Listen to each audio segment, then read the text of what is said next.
জুলাই গণহত্যার দায়ে দল হিসেবে আওয়ামী লীগের বিচার শিগগিরই শুরু হবে বলে জানিয়েছেন স্বরাষ্ট্রমন্ত্রী। অন্যদিকে জুলাইয়ের প্রতিটি হত্যার বিচার নিশ্চিত করার প্রতিশ্রুতি দিয়েছেন আইনমন্ত্রী।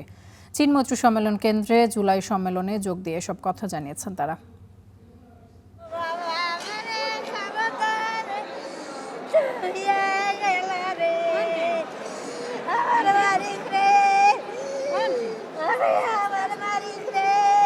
ছেলে কেবলই ছবি, তবুও তাকে একটু ছুঁয়ে দেখার চেষ্টা।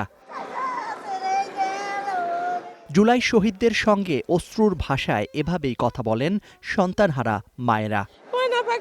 কবে যাবে মনে হয় কোন ব্যবসার কাছে গেছে, আমার বড় ছেলে বিদেশ থাকে, মনে হয় আমার সোনা ব্যাগ বিদেশে আছে।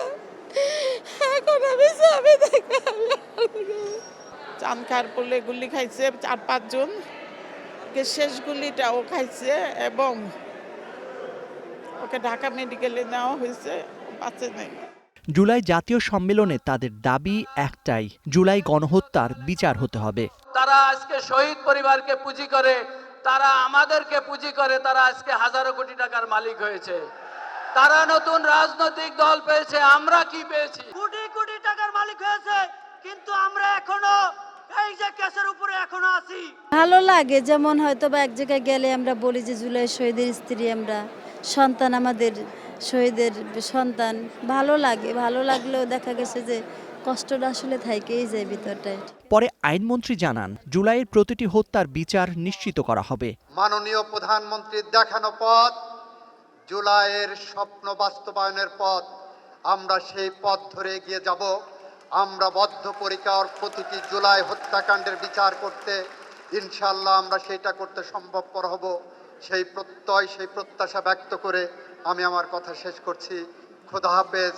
গণহত্যার দায়ে দল হিসেবে আওয়ামী লীগও কাঠগড়ায় উঠতে যাচ্ছে বললেন স্বরাষ্ট্রমন্ত্রী।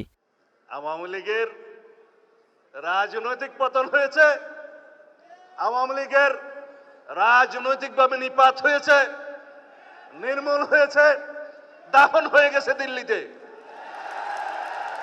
সেই আওয়ামী লীগ বাংলাদেশে আর কোনোদিন রাজনীতি করতে পারবে না।